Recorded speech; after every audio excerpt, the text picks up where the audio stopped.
Hello and welcome to Rise Zion. Today we have with us Carlos from Santan Valley, Arizona.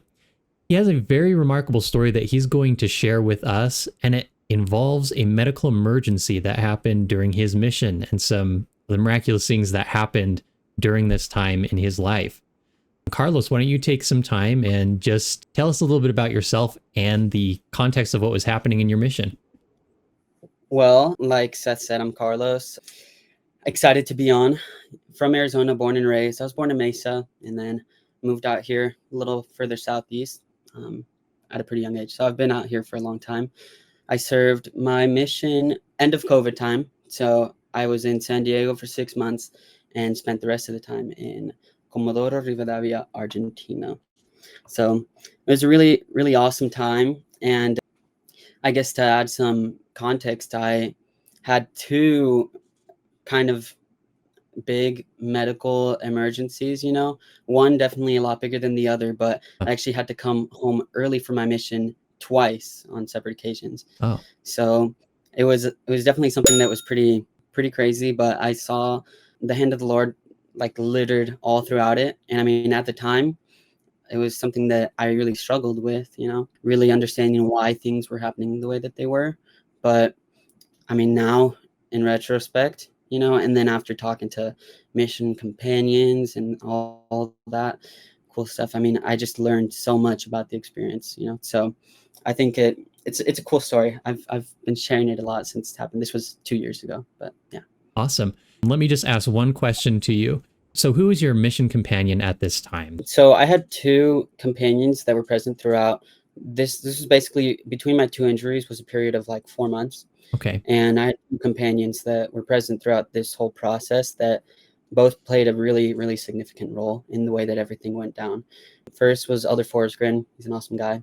And second was Elder Pogue, both from Utah. And yeah, they're really great. Awesome. They did a whole lot for me at that time. Yeah.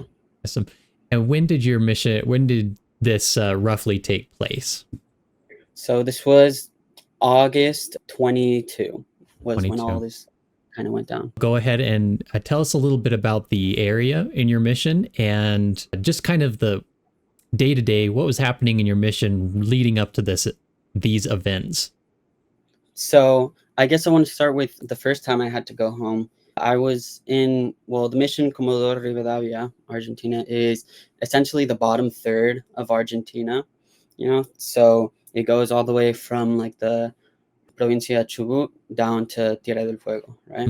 Okay. So a pretty big mission, but basically I got the opportunity to go to Argentina about 6 months into my mission, and I had a lot of really great times there, hopped around to a lot of different apartments, lots of different companions, and basically around 3 months into me being in Argentina, I was called as a district leader to the area Caleta Olivia, and just there, I guess doing work, and it was really good. Me and my companion were having a lot of success actually, because the area that we had just been in was really not much was happening there for a while. We were doing really good, and then all of a sudden, just like 2 weeks into being there, I just broke my ankle. We were playing basketball, and yeah, unfortunately, I broke my ankle, and it was really frustrating. Because I felt like I wasn't necessarily doing something that like I wasn't trying all that hard. I was just very surprised by my ankle injury. I had a lot of ankle injuries in my past, but none like that one. And I went to the urgent care over there that they had, and basically they did like x-rays and everything. They're like, oh, you'll be fine. Walk it off in a couple days. And 2 weeks pass and I'm still not moving like at all. So we had talked to my mission president and everything, and they just decided that we should move to the mission home. So me and my companion went to the mission home. I stayed with the mission secretaries, and my companion just went with another elder, right? So this was Elder Forsgren. He went to be with Elder Pogue, my companion, when I got back. But yeah, basically I was there for 2 weeks ish, doing like physical therapy and stuff, getting MRIs, all that stuff. And they ended up just saying like, we need you to go home and really like recover so that you can be able to do like the work to the best of your ability. So that was really frustrating. I mean, for me, I had a lot of reasons for wanting to go on a mission. When I was like 16, I remember just being really, really frustrated, with the way that my life was going. I just wasn't having like too much success with like the relationships that I had with other people, other friends. Hmm. I was just going through a lot of like, I guess, mental health issues. And I just remember praying one day on a flight back from a school trip, praying just about what it was that I needed to do to be able to really, I guess, find like the answer, I guess, to my purpose in life. Hmm. And I just remember very clearly being prompted to read Doctrine and Covenants section 30. And this was just like, I saw this image in my head of me just at the pulpit on like a fast and testimonial meeting, just saying, read Doctrine and Covenants section 30. And I just went to that section of the Doctrine and Covenants, and this is the Lord calling the Whitmer family to serve missions and preach amongst the Lamanites. And I just immediately like felt that like telling me that at this time what I needed to do was prepare for mission. So I go out on my mission and I'm called to preach amongst the Lamanites, and I'm there and all of a sudden I have to come home early, So that was really frustrating. I spent 4 months here at home, just recovering, going to physical therapy, and I got really frustrated. There came a point where I wasn't really sure if I wanted to go back on a mission. The mission was hard and I just was really questioning that. I mean, I can imagine that would be kind of frustrating because it seemed like you had received a spiritual prompting, kind of telling you that you need to serve a mission, but then this happens, and it sounded like it happened so easily. Yeah. Like you it just all of a sudden have your ankle broken. Now you have to go back. So what made you decide to go back, I guess? Well, I mean, I got back and I was expecting, honestly, like once I was really struggling with whether I should go back on my mission or not, I just kind of started planning like in my head essentially that I was going to stay. I just started kind of thinking about, okay, I'm going to go here for school. I'm going to go just do this and that, all these just Hmm. different things. I was thinking about work and just all of these things. And everything that I had kind of worked out before the mission, all the plans that I had that seemed like they were ready for me when I got back. Once I thought and felt to myself like that I wasn't going to go back on my mission, they all just fell apart, So all of a sudden, the things that I really was planning on doing when I got back, they just weren't options for me anymore, So that just made me even more frustrated. And I just was really asking, like, why, not so much why me, out of like frustration of like feeling that God didn't love me, but it was a why is like, why is this happening? Like, what am I supposed to learn from this? Okay, yeah, So that makes sense. Yeah, it's yeah, like, well, what do you want me to do, right? Like, yeah, gotcha. exactly. So I just remember praying and just asking if you need me to go back on a mission, just like I really wanted it to be clear, you know? Hmm. And I'm not even kidding. I just prayed one night and next morning I woke up and I genuinely just felt this like excitement, like this happiness. And I was like anxious, like looking forwards to going back on my mission. And it was like a night and day difference where I was all of a sudden filled with this desire to go back on my mission. So this was about 3 weeks, I would say, before I actually went back. And I mean, it was pretty difficult because I had broken my ankle, pretty bad injury throughout all of like high school playing basketball and stuff. I had so many ankle injuries and sprains and stuff like that, where essentially the tendons and the ligaments on my ankle started to calcify because of how many injuries there were, that they lost their like flexibility. So when I inverted my ankle, right, rather than the tendons like actually stretch, the tendons didn't stretch and caused the bones to actually like shift in position, like all the tarsal bones. So it was like a pretty severe injury. And it was something that I should have gotten surgery for, but because of the quality of healthcare in Argentina, they really couldn't make that known to me. So it was a lot to deal with. And the last 2 weeks before being ready to go on my mission, before they said, okay, you can go, they said I needed to walk or run 6 miles every single day for 2 weeks. Hmm. Uh, excluding Sunday, of course. And I mean, this is me just barely coming off like this really, really bad injury. Hmm. And days 1, 2, and 3 were really, really hard, you know? Like I just remember like the pain, you know, it was just a lot. Yeah. And all of a sudden, like as this desire just filled me more and more to go on the mission, I was no longer like walking this distance that I had to do. I was running, you know, and I've never been much of a runner, but week 2 I ran the 6 miles every single day, you know, just like in one go. And I just really saw, I guess like I was that strength didn't come from me, you know, it was coming from some external source, you know. So time came where I was ready to go back on my mission. And I go to Argentina, right? In this point time, this is summer, right? This is like actually no, late June.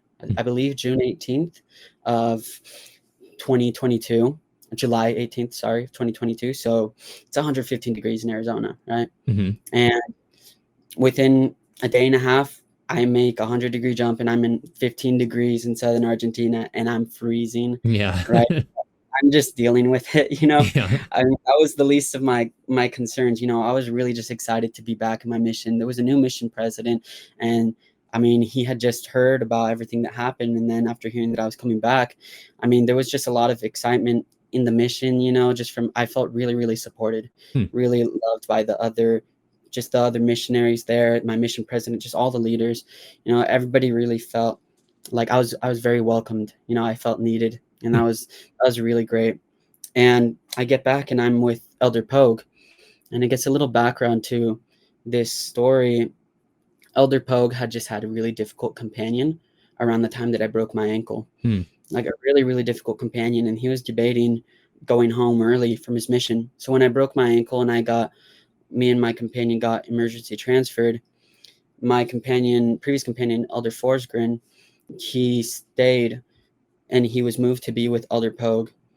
And he too had had this difficult companion earlier in the mission and helped Elder Pogue like really just get through this difficult moment, this difficult time in his mission and stay out. Hmm. You know, so I was able to come back and be with Elder Pogue, who my previous companion had just helped, you know, just be out there. So it was really cool, you know. It's like a crazy coincidence that we kind of saw, and I just thought it was great. So we get to this area in Trelew, in like I guess northern part of Chubut, and we're there, and it's pretty, I guess, like nothing really was happening in that area. You know, the area book was just full of gray dots. Boom, yeah, just Hmm. entirely. You know, there wasn't all that many people that were really, I guess, making the progress. You know, to I guess Move want to be forward. back. Yeah. Yeah, really any interest in learning at all. Hmm. And I just remember, I guess part of the reason why I was so excited too was backtrack a little bit. When I was being set apart by my stake president, one thing that he said in the prayer was to run and not walk in search of those who need the gospel. And after he set me aside and he said, I meant that very, very literally. Like, you need to run and not walk to find people that need the gospel. You don't have much time, is what he Hmm. told me. Very, very specific. And obviously that brought a lot of questions to my mind, but I was ready. So I went back and we're in this area, and immediately we just started seeing so much success. You know, we essentially just cleaned out the whole area book. So many people were just finding interest. You know, I really felt like I Hmm. was called to this area for a reason, you know. And I mean, if I hadn't broken my ankle, if I hadn't gone back home and done this whole recovery process, I wouldn't have been there when I needed to be there, you know. And it was just a really, really awesome experience. And we're there, we're doing really good for 3 weeks. You know, we're having so much success. We had gotten a part member family, the younger daughter who had just turned 8, she just wanted to be baptized. So we Hmm. taught her all the lessons in those 3 weeks that I was there. And I got to be there for her baptism, her confirmation, and everything. And I mean, that weekend of her baptism and confirmation is when I started having my second, I guess, medical emergency. Hmm. So basically, this weekend was a really, really busy weekend. We had zone conference on Saturday, baptism Saturday night immediately after zone conference, confirmation Sunday morning, and then we just had like a lunch appointment after and a lesson with another family. So we were like really busy. There was no time to take breaks. But the day before zone conference, I just started really feeling unwell, like really, Hmm. really sick. And I don't know what it was, but I just started getting just this crazy fever, these insane headaches, like the worst headaches I've ever had in my life, Hmm. you know, and I just felt this really, really intense pain right behind my eye, Hmm. just right behind my right eye. And I just like I could barely keep my eyes open. It was the middle of winter, it's like 15 to 20 degrees this whole time. We don't have cars, there's no bikes or anything. We're just walking everywhere and I'm just freezing. We walk like 40 minutes to get to our baptism, 40 minutes to get to our confirmation to get back home, all this stuff. And I'm just struggling, like genuinely, like pulling through it. But I just know, okay, I just need to get through this weekend. Let's just go to this dinner after church, after our confirmation. Let's just go to this dinner and I just need to take a break for a little bit. So we go to the dinner and it was a good time, It was a family that it was a they weren't married, but they were really interested in being baptized. But Hmm. the I guess the guy and the girl, they didn't see an importance in marriage. They had a kid too. They wanted to be baptized, but they were just scared of making that commitment. Hmm. So we were really working with them a lot, and I mean, it was really cool seeing that. And I wasn't going to pass up on the opportunity to go to their house. Despite how bad I felt. And then on the walk home from this appointment was when things really started to go south in terms of my health. Hmm. You know, we walked to the church building, and I just remember being freezing. My companion told me that I probably said, I am so cold right now about 100 times in a 5-minute walk. And I just kept repeating it to myself. And he started getting worried about what was going on. Hmm. And I ended up getting to the church building, and we get into the clerk's office. We're going to do some Facebook work. And I just tell my companion, like, I just need 5 minutes. We just turn off the lights. I just put on the Tabernacle Choir at Temple Square, just on the computer. It's just like playing This Is the Christ. That's a really beautiful album that I just love, you know, and I just needed to relax, and I just put my head down. And from my perspective, I put my head down, I closed my eyes, and I just woke up in the hospital. And that was like, Hmm. I did That's not know what scary. was going on. Yeah, yeah. It was pretty intense. Huh. But basically, my companion said that after about 5 minutes, I just stood up really suddenly out of my chair and I started stretching. And I said, "All right, Elder." And then mid stretch, he thought I was getting ready to start working again. And mid stretch, I just start seizing. Like I start having seizures and convulsions, and I just fall out of my chair. Hmm. And my companion catches me and he like lowers me to the ground, and I'm just seizing there. And he like at first doesn't really know what to do, Hmm. so thankfully his dad is a doctor and he was somewhat trained, in terms of like what to do in like these situations of basic life support. It's funny, he has like a lot of stories of like him giving himself stitches on his chin and stuff when he like cut it open or something. Oh.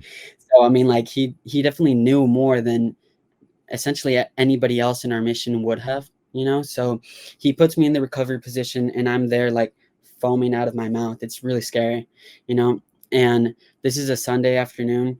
And I mean, in our mission, nobody was really at church after our meetings, Hmm. like maybe if they were having like some sort of other meeting, but really there wasn't anybody going to be there. And I start seizing, and my companion just starts calling for help. He starts screaming like, "Somebody help, somebody help." And well, in Spanish, but immediately the entire like young men's are there, just like the whole young men's group in the ward. They're all there because they were planning a camp out that they were doing that weekend or something. Oh. So they all just like come to wherever it is that I am just having seizures, and I'm just like completely unconscious at this point. They're trying to wake me up and wake me up, and I mean nothing's happening, so Eventually, a brother shows up from our ward at the building, just like miraculously. We can get into that story in a little bit. Hmm. And he takes me to the hospital, right? They drive me and my companion to the hospital. They're trying to keep me awake, or I guess wake me up as I'm going there. Hmm. And this is all like from my companion's perspective, you know. He's the one who's told me all this because I mean I was out cold throughout this whole time. Yeah. But we get to the hospital and we're there and they're just doing all sorts of tests trying to figure out what is going on. My companion is telling them that he had a seizure, right? He's like, well, in Spanish, que tuve convulsiones, right? Hmm. Seizures. They're not believing him. Like for whatever reason, they just do not believe him. Hmm. And Weird. yeah, it was really, really strange, you know, but they just were not buying it. And I started to wake up a little bit. I started to come to. At this point, probably 2 hours have elapsed since Huh. I first like went unconscious and had my seizures. And basically, I'm there. My companion calls the mission president. He's like calling him and calling him. He had just had zone conference and he's meeting with the Area 70. And my mission president is like, Elder, what could be so important that you are calling me over and over again right now? I'm in the middle of a meeting. And he just says, President, I promise you are not going to be mad after I tell you what's going on. Um, And he just explained to him everything that happened. And my mission president pretty much just told him, Elder, there are no more rules. You need to do whatever you can to make sure that he's getting like the care that he needs. You know, so because we're in just, I mean, Argentina is just different in the way they do healthcare there. hmm. So my companion has to sprint like 30 minutes to our church building to print out like a document to essentially allow him to like, I guess, legally be my legal guardian for a short time, Hmm. you know, so that he could like take over in terms of my healthcare, you know, in terms of what care I was getting, you I know. see. So it was really, really crazy. He does that. He goes, prints it out, signs all these papers, and comes back just so that they can let him in to be with me in like I guess emergency room or urgent care, whatever it was, you Uh-huh. know. Yeah. So I mean, this is pretty intense. The stakes are so high, and we really don't know what's happening. And then he gets there. That's when I'm starting to wake up, and he calls my family on like messenger, video messenger. You know, my mission president had already talked to my family on the phone. He said, we're going to give you an opportunity to talk to him as soon as we can. So I mean, he gives my family the phone and I'm just talking to them. I don't really know what's happening, to be honest. You know, I'm just there and I see that I'm in the hospital and I'm just, I mean, Yeah. yeah, it was just really, it was a lot that was going on. It was pretty overwhelming and I didn't know what was going on. But as I'm there on the phone with my family and they're talking to him, and my companion is arguing with these doctors, telling them that I had a seizure, and they're just not believing it. They just think I went unconscious and I fainted or something. Immediately, right then, I just start having another seizure. Hmm. Really unfortunate timing because I'm on the phone video calling my family at the moment, Yeah. you know, and then all of a sudden, like the phone drops and it just like starts shaking the camera and my phone literally got launched across the room in the hospital and they just hear the sound and they see that I'm having another seizure and immediately they just go boom, take my hospital bed, get me into an ambulance or like a emergency transport, and they just take me to an ICU at a different clinic. Yeah. And my They're probably companion not just, equipped at all to deal with whatever was the issue in yeah, that small little clinic. So, no, definitely not. So I mean they just like rushed me out of there and now my companion is just trying to figure out what is happening. Like hmm. they just left, they didn't tell him where we were going or anything, so we just have to go and like search. Like they had to call different hospitals and everything, right, Hmm. trying to figure out what was going on. And they got a call from an active member who was a nurse, and she just calls my companion. She says, Elder, there's a missionary here at our hospital. I don't know what he's doing here. Do you know anything about that? And boom, he knew exactly where I needed to go. And they just went right over, you know, to the hospital where I was.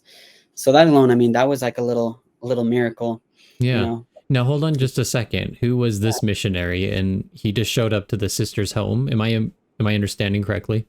Oh no, sorry. So this sister, she was working at the hospital. Okay. So she was And at work, and then yes, a missionary shows up. so that missionary was my companion, right? Ah, gotcha. So So he had been going around trying to find somebody who might be able to help. Is that right? yeah, find where I went, where they took me, basically. Okay. So he took, so also you're not with your companion at this time. He didn't go with you. Nope, nope. Okay. So that helps to clarify because I was thinking he was with you. All right. So that's kind of interesting. So he was able to get in touch with somebody in order so that he knows where you are taken. Yeah. Okay. And she called us, just, I mean, out of the blue, or yes, him, you know. Okay. She called the phone, and just at that point, he knew where I was, you know. So Wow. they were able to find me, track me down, and it was just really crazy, you know, really hectic. This whole, like, I guess this whole ordeal is really insane. But I guess at this point, he's talking to the brother that drove us to the hospital, you know, Hmm. and this is one of the really big like miracles that I feel happened in this time. And this brother, a week before all of this happened, he just came to us and asked us for a blessing, you know, just Oh. in the middle of like just right before sacrament meeting. He says, Elders, I want a blessing. Can you guys give me a blessing after sacrament meeting? And we're like, sure, of course, you know. Mm-hmm. And we go and we're talking to him in just like a room off to the side. And we give him a blessing, and he asks us after the blessing. He just wanted a blessing of comfort. And he asks us after if we could help him with a dream that he had. Hmm. And he started telling us this very strange dream, you know, that I'm sure was full of all sorts of like symbolism that we just didn't know, you know, but it was very clear that this dream was very like specific to him, you know. So we didn't know. We just said, brother, we cannot interpret your dream for you, but we Hmm. just felt really prompted to ask him if he had received his patriarchal blessing. And we asked him, have you received a patriarchal blessing? And he said, no. And we're like, well, we want to invite you to receive your patriarchal blessing because we really feel like this can give you the clearance and the guidance that you need Yeah. right now. Oh, just for the audience, could you explain what a patriarchal blessing is? So I like to understand a patriarchal blessing almost as like a little bit of personal scripture that you receive. In the church, we have patriarchs who are brothers in the church who are asked to basically act over a geographic area, you know, that we call stakes. And basically, when somebody wants a patriarchal blessing, they go and they talk to him, and he gives them a blessing where um, it's pretty much just inspired, you know, revelation that teaches you a little bit about who you were before you came to this earth, right? Right. What your purpose is here on this earth. And it even warns you sometimes about like things that you should avoid, you know, Right. and it encourages you about things that you should look for in life, you know, just to in order to be on like the path that God has prepared for you. Yeah. I So think that's a pretty good basic explanation just for those who don't really know what a patriarchal blessing is. So you encouraged him to get his patriarchal blessing upon hearing this dream. Oh, are you able to share some of the details of that, or is that something that comes up later in the story? yeah. Okay, So I thought it might. yeah.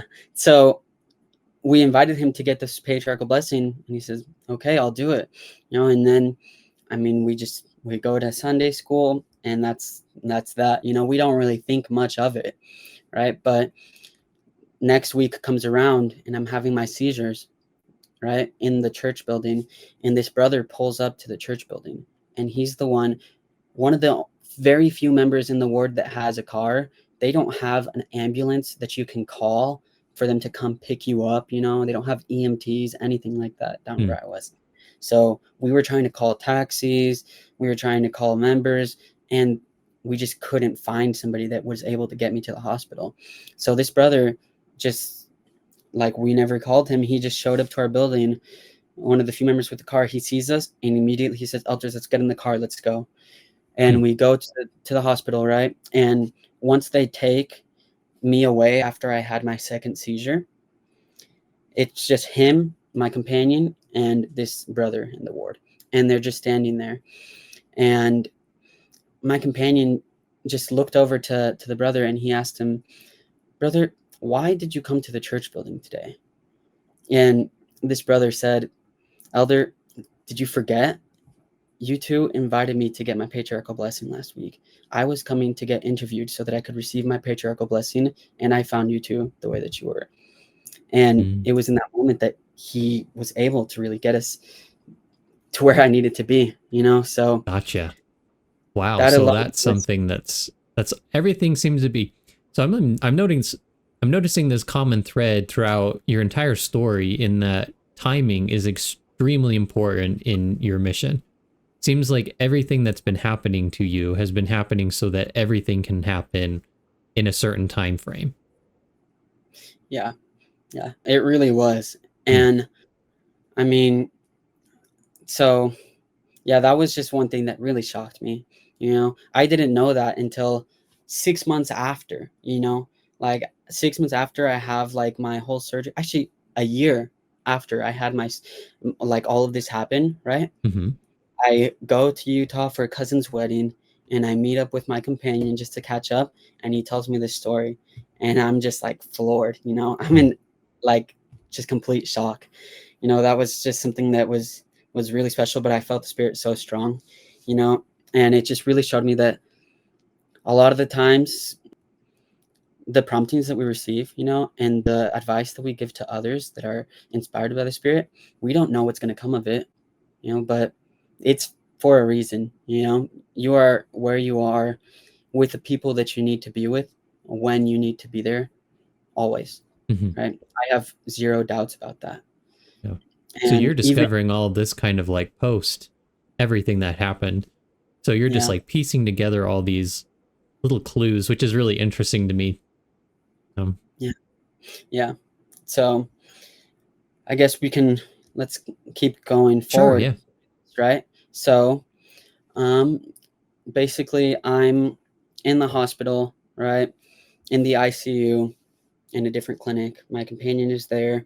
My uh, district leader, my companion was the district leader, actually. The zone leaders showed up, and they were there for a little bit. I mean, just really helping, just trying to keep me comfortable. Mm-hmm. And um, I was in the ICU there for 5 days. I mean, just struggling. They had me on anti-seizure medication, just like I don't even know what, but a whole lot of stuff, and I was really, really just out of it, and these were 5 days where I really didn't eat anything for 5 days.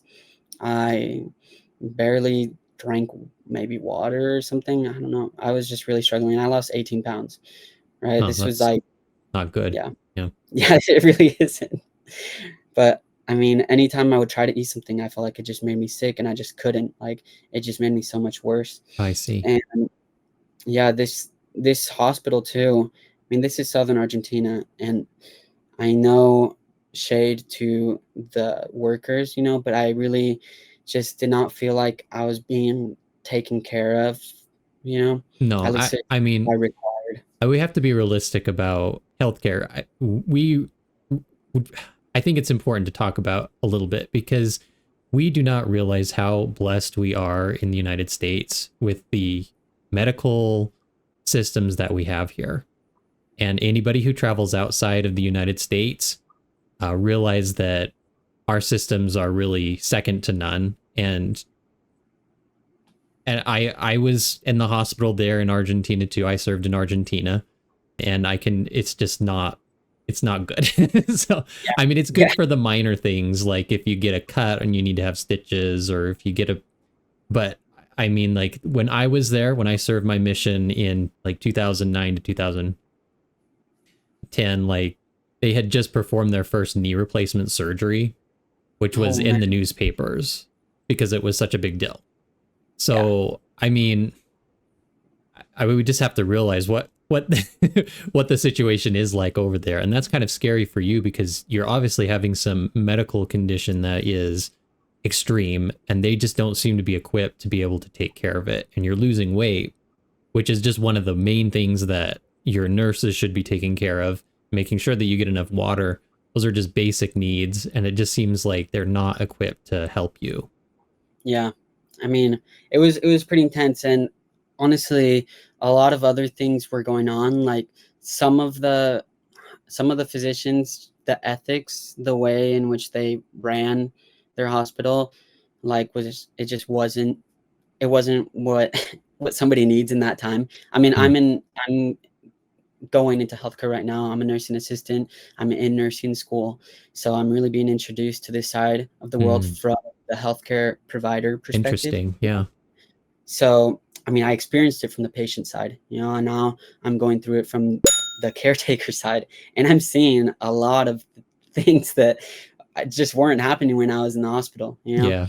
and things that were being done in a very like non-ethical way, you Hmm. know. I was there in the hospital, and I guess to explain my condition, they did MRIs, they did CT scans on me, right? And they discovered that I can share you some images after this so that you can Oh, sure. like Yeah, that would be explain everything fantastic. after. Yeah. But basically, I had a severe sinus infection that I mean, I had problems with allergies growing up, throughout my life. It was just something that was normal to Hmm. me. Okay. But I had nasal polyps, which for those of you who don't know, it's just like a little growth, Hmm. like a mass of like fat and just nothing really that just grows in like some sort of tunnel. So you can have like polyps in your like GI tract, digestive tract, right? Mhm. So I had polyps in my nostrils, right? So there's just a bunch of little growths. And what they were doing was blocking the like I guess the flow of like I guess to be a little gross, like mucus and stuff, Like like just drainage. whatever. Yeah. Yeah, just drainage, right? Uh, Anything that's in my sinus, right, was not able to really be drained. So all this had just been accumulating for so long that got really, really infected, a really bad bacterial infection mm. in my frontal sinus. And the bacteria ate a hole through my skull about this big, Oh right? my goodness, really? Right here, Oh. right there. Ate a Huh. hole through my skull behind my frontal sinus, right here, about that big. And all the Huh. bacteria, a membrane had formed around it, and it slipped through the hole in my skull and was inside my skull in the form of a cyst with all this like really, really infected bacteria inside. So Right. all this was putting like immense pressure on my brain. And the So pressure that caused the seizure. yeah, so that plus the Gotcha. fever that I was having, which I'm pretty sure I had COVID around that time, which is why I was having so many symptoms and stuff, like Uh, fever-like symptoms. All mhm. of that just caused those seizures, and my body couldn't handle it. Mm. So basically, yeah, I just have this cyst inside my skull, that's just pushing my brain. So the hospital is trying to figure out what they need to do, and their proposed operation was to shave my head, right? First things first. I mean, I like my curly hair. I don't want to shave my head. Yeah. But they wanted to shave my head, right? And essentially make an incision all the way around my crown, right? The crown of my Oh, skull, good heavens. Okay. my skull cap. And essentially to get to the cyst, they wanted to like move a portion of my brain out of the way. So this could have had Yeah. very, very serious repercussions, right? Yeah, that's not how I And would go about that. I'm yeah, not even a exactly. doctor, so. Yeah, exactly. But they wanted to do that procedure, and they were trying to get me to sign documents to allow them to do it while I was very heavily medicated, not contacting my mission president, my mission doctor, my stake president, my parents. All of it was just, they were going completely over and trying to go straight to me to allow them to do this procedure. Oh, yeah. And I would have infectious disease specialists and neurosurgeons coming in, like almost scaring me into trying to make this decision. And Hmm. that was like, I was freaking out. I really thought that I was going to die, and the risk was there. Like I very well could have. Yeah. So they're trying to scare me into doing this. But the moment that they brought out that document, I'm so cloudy. Like my mind is so foggy throughout this time. Yeah. You're But clearly the not moment- able to make a decision like yeah, that in an ethical way. yeah, yeah. Hmm. And the moment they bring out the document, I don't know what happened, but I just became crystal clear. Like my mind just became crystal clear, and I knew like I can't sign this. Like Hmm. I'm sorry, but I won't sign it for you.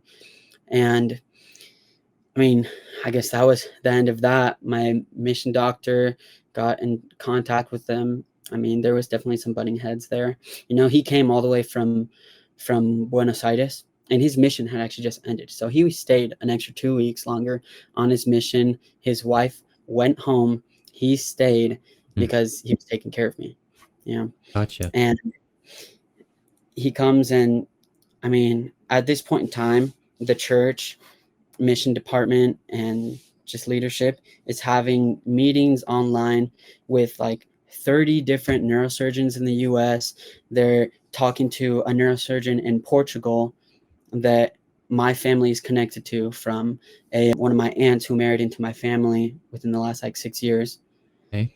And then Hmm. also a neurosurgeon who was in Buenos Aires that we connected to through that neurosurgeon in Portugal.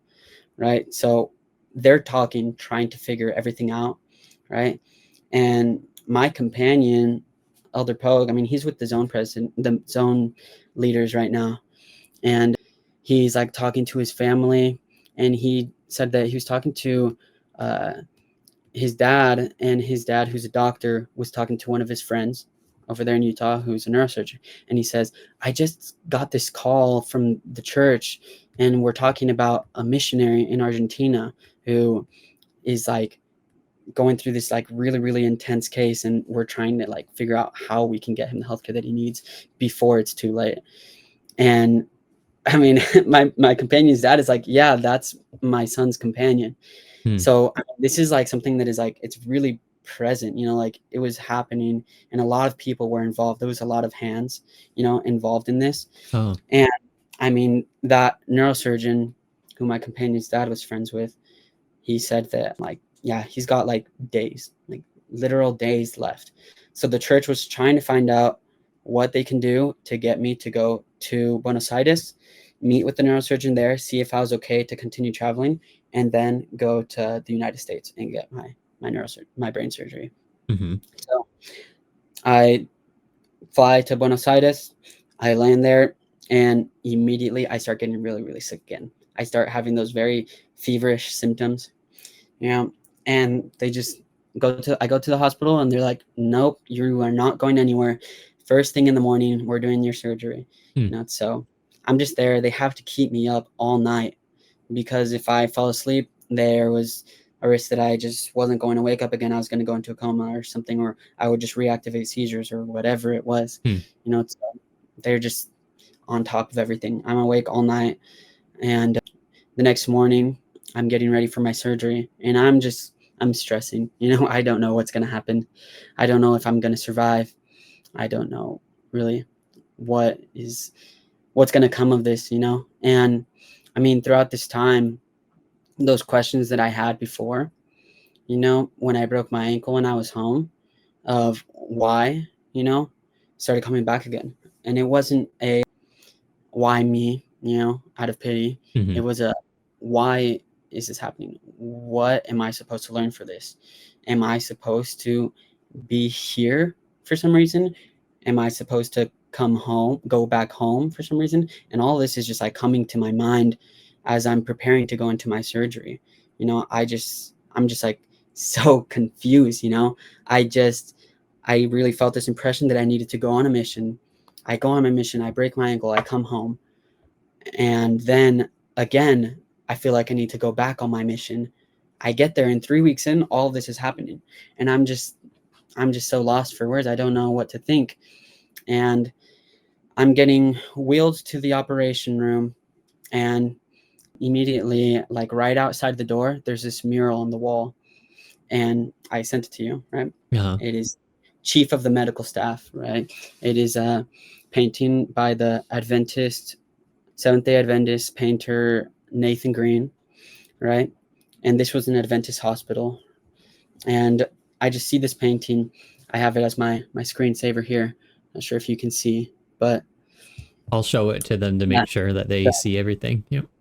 yeah. But I see this painting right there as I'm being wheeled into the operation room. And I guess to describe it, you're seeing it right now, but it is a surgeon, right? They're performing an operation on someone on the operation table, and next to him is Christ, right? Pointing and guiding him to what he needs, where he needs to go. Cut here, cut there. And in my mission, I had listened to every President Nelson talk, and that talk where he talks about President Kimball, right, and him performing heart surgery on President Kimball was one that really stuck out to me, because I guess to share some context, if you guys don't know, for those of you who don't know, President Nelson is like world-renowned heart surgeon. He really helped push the field of heart surgery, and he was asked by President Kimball, who was one of the presidents of the church, who really had problems with his health in his presidency. He was asked to do a surgery on him. And this was a really, really difficult procedure that not many people had done before. I think he was the third in the United States that had performed this procedure. And he prays and he prays and he studies and studies. And he goes into the operation room and he talks about seeing hands before his eyes, showing him what it was that he needed to do to perform the surgery, right? Right. So, I mean, immediately at that point, I knew that I was not, like, this surgery was not happening by the manner of men, It was happening in the way that God wanted it to happen, I knew that these surgeons, and they were praying, right? There was 3 neurosurgeons. There was an ENT, which is an ear, nose, throat, right? Infectious disease specialist and an anesthesiologist. And all of these people were there and they were praying. Like, they were taking this very, very seriously. They were seeking inspiration as to how they could do my procedure. And I mean, this is all happening 8 in the morning in Argentina.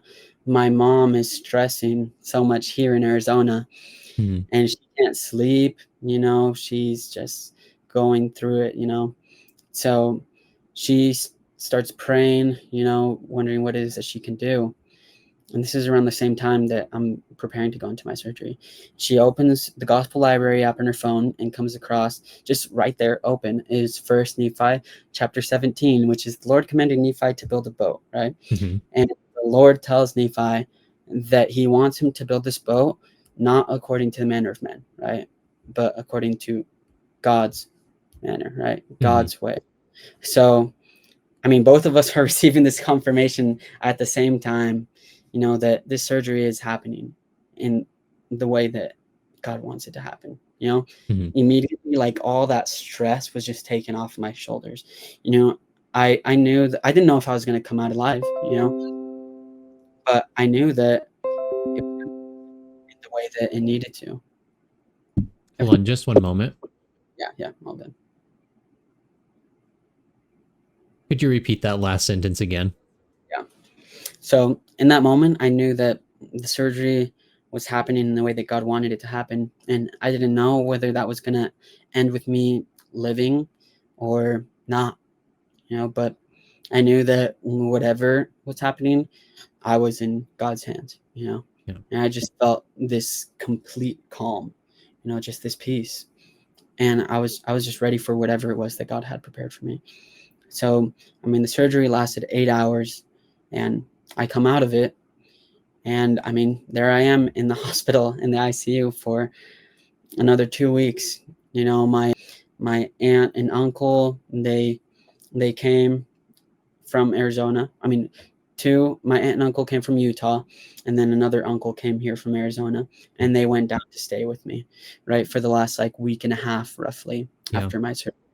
And I mean, that was a huge blessing because I mean, my aunt, she cooked at their Airbnb that they stayed at, something that I was able to eat, So I finally started really like being able to eat. I mean, I don't know, that was something that I had just like taken for granted for this time. I went like 5 or 6 days without eating. I was so thin, like so skinny, and I mean, it was a lot to deal with. So, I mean, I just remember the first time she made me something, it was like some oatmeal. It's like a family recipe, It was just very nostalgic, just taking that first bite. But I mean, I took one bite, and just the process of like trying to chew that and eat that, I like literally just fell asleep. I was so tired, So, I mean, it was a lot. It was really hard. But yeah, I was in the ICU for 5 more days. After that, I was just like in my own personal room, for another week.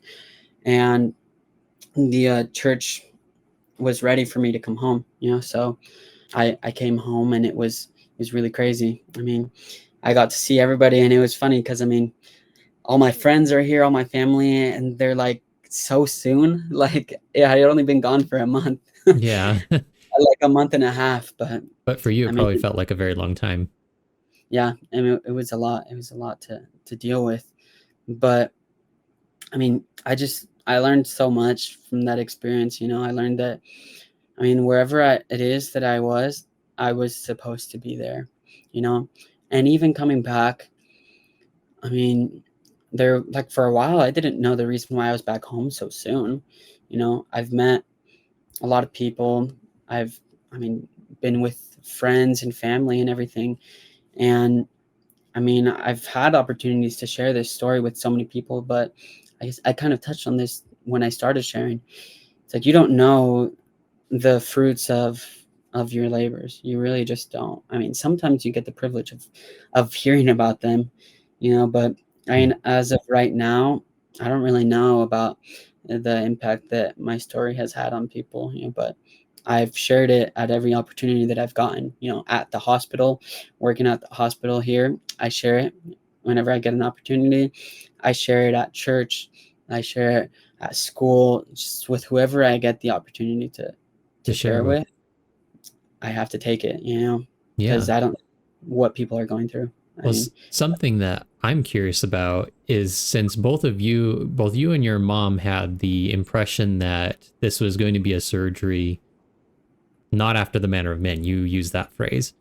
I'm very curious. And also, you brought up President Nelson's story where he saw innovative techniques being used during the surgery.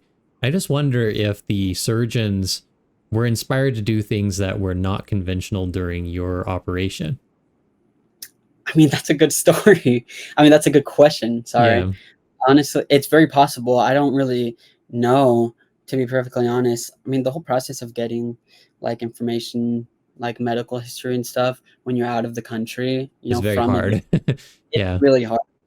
Just like trying to get the MRI images, right, to the church alone was a really, really difficult process, right? But Oh, the church needed to know this, because this first hospital, they just wanted to keep this, and then they wanted to do their procedure the way that they thought was best, uh-huh. which was, in my opinion, not best, very dangerous, very risky, you know.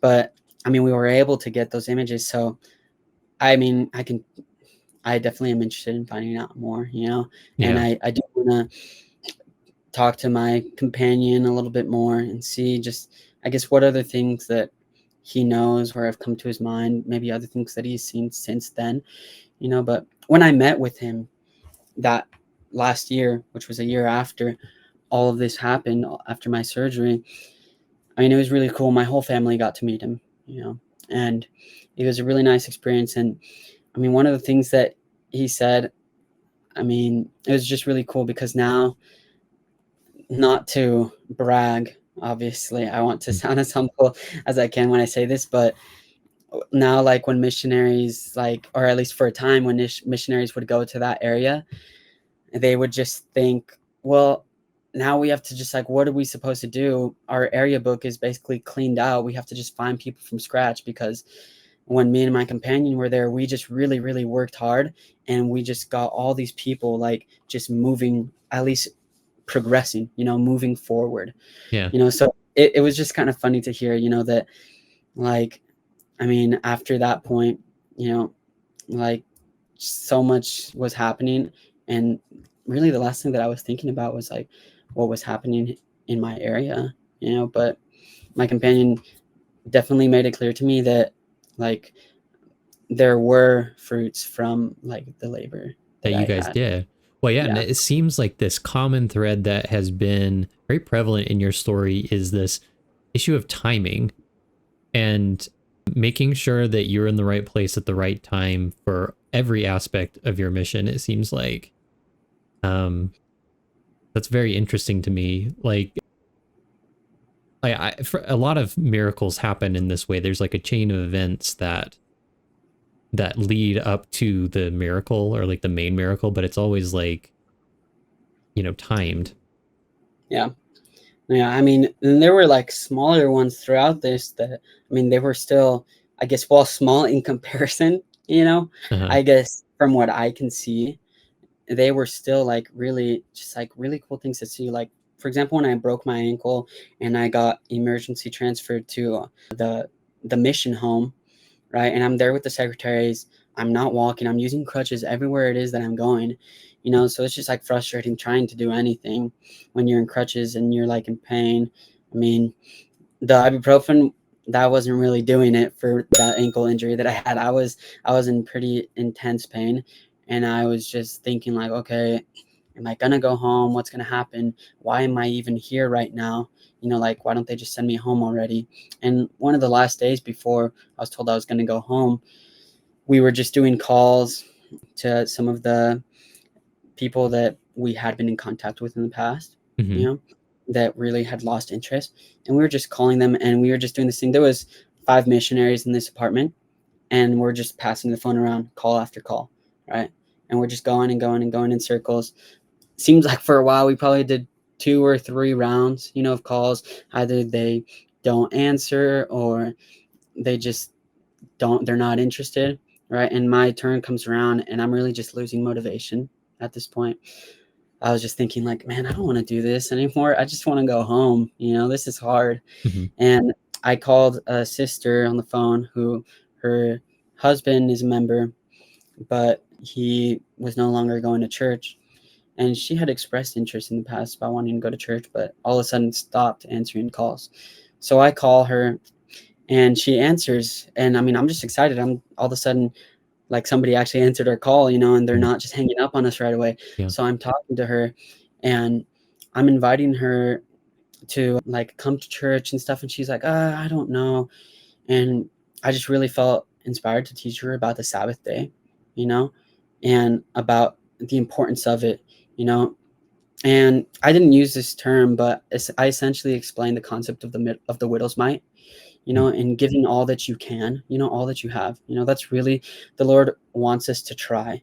He understands that we're not going to be able to be perfect, but He wants us to try to, right? He wants us to try to just follow the example that Christ set for us. We're going to fall short. We can repent. That's what that's there for. Hmm. God, I mean, God sent Christ here to die for us, to suffer for us, so that all those little things that we do, or the little things that we don't do when Hmm. we don't follow promptings, so that we can make up for those, Yeah.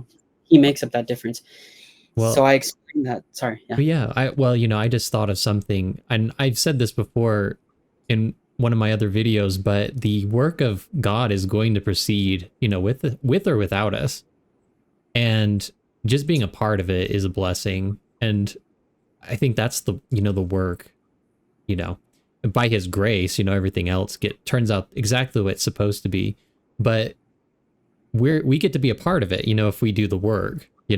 So Yeah. yeah. Yeah. I mean, that was pretty much the position that I was in. I Hmm. was like, I'm here, I'm not having a good time, obviously, Yeah. but I just felt like it was necessary that I stayed, or that I went back on my mission. Hmm. And I mean, everything happened the way it was intended. So I was talking to the sister, and I just asked her about that, and she mentioned to us. She got really emotional over the phone, and she mentioned to us that she works most Sundays, and she felt that it was wrong of her to make a commitment to try to like be a disciple of Christ and try to be baptized if she wasn't going to be able to show up to church every Sunday. And that by me being able to share with her that the Lord just asks of us what we can give to Him, Hmm. not what we want to give to Him, but what we can give to Him. That I mean, he's very understanding, of our circumstances, and that just really moved her. And I just felt this strong impression, just like right there in that moment, to ask her to be baptized. And I extended that invitation to her, and she was excited. She did. I mean, she accepted it, and I mean, I was gone before I could see anything, Yeah. but I was told by the missionaries there that she was baptized, and that was just something that was really awesome to see. Well, that's You know, great. one of those like other things that happened like previous that I mean I didn't know, but over time I found out that like it really did have an effect, and I was in that area for a reason. Yeah. So how do you think that this experience will impact the rest of your life, I guess? I mean, this is a big deal, I think, and it seems to be maybe something a recurring theme that will happen throughout your life. Do you feel that? I mean, if it is, I'm ready for it. Hmm. I say that it's gonna hit me when I least expect it, but I I anticipate more just difficulties in life. And they come to Hmm. everybody, and I just need to remember that when I'm asking why, I'm not asking why me, like, do you not love me, God?